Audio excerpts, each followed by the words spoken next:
We're back with the roundtable. Michelle, of course, Sam, and Susan. When Donald Trump filed his official paperwork just yesterday with the Federal Election Commission, signaling that he's serious about his White House run. Well, there's already some evidence that Trump is being taken seriously by voters in the key primary state of New Hampshire. According to the new Suffolk University poll I mentioned, he's in second place with 11%, just a bit behind Jeb Bush.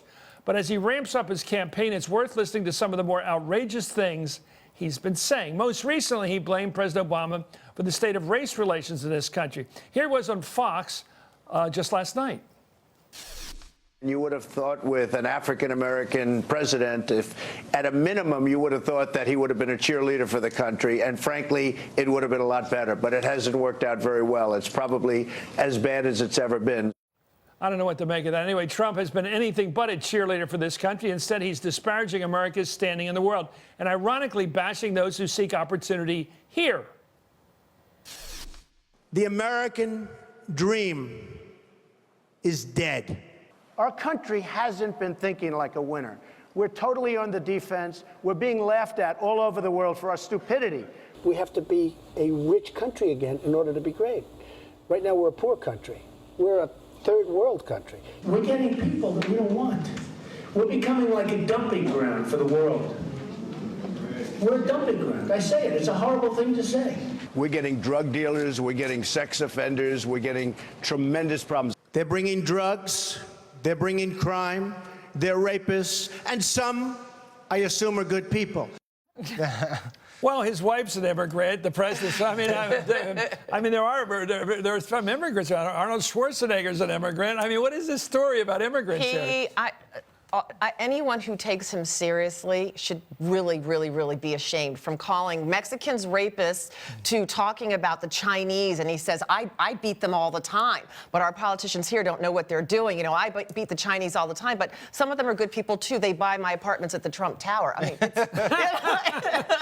well, this tough talk, this New York street talk, we're going to work with the people out there when they actually go vote, when they vote for him for president of the United States, except as to gig the system, perhaps, when they vote for him. You don't take him incredibly seriously as a nominee. Yeah. You do take him seriously as someone who could have a voice in the debate. He came in second in that New Hampshire poll. That's not. What does that tell you? It tells you that there are some voters who find it appealing. And he's also employment security for fact checkers. Yeah, that's true. Okay, here he goes. Yeah. When it comes to defeating ISIS in the Middle East, Trump's strategy is to simply take their oil. Let's watch this.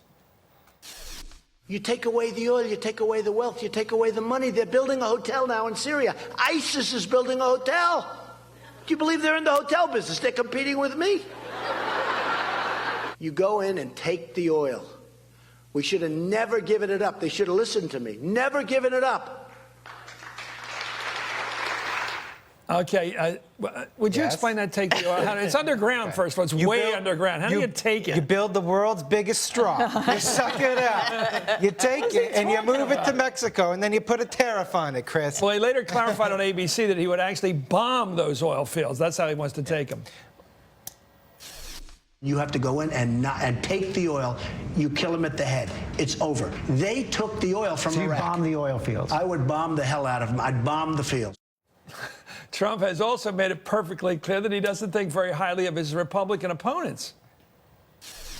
I don't like a lot of these people. It's not even like I don't respect some of these people. They shouldn't be running for office. They have no right to run for office. And then I read, I shouldn't be on the same stage with some governor who is a nothing, or a senator who's a nothing. I'm not saying that a senator is nothing or a governor is. I'm just saying some of these people shouldn't be on the stage. You go to the best college and you do great, and then all of a sudden you're not supposed to be on a stage, and you have other people that frankly can't shine your shoes, and it's okay for them to be on.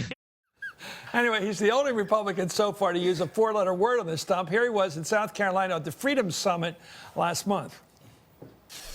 Here's what's going to happen. The lobbyists will come and see me, but I don't give a shit about lobbyists, okay?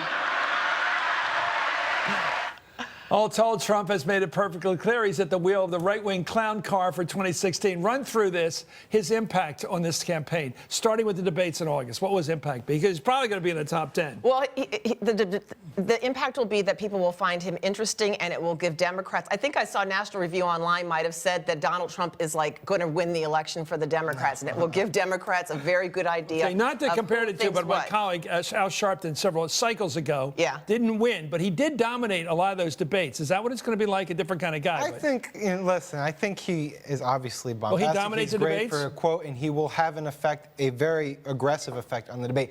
But I foresee another candidate in the field getting his moment, or potentially her moment, by calling him out on one. Who's going to call him? Who's going to knock his lights out? Remains to That be will seen, be the Chris. Sister Soldier moment of the millennium. And people anyway, will applaud. with Michelle Bernard, we are with you. Sam Stein, we're with you, and thank you, Susan.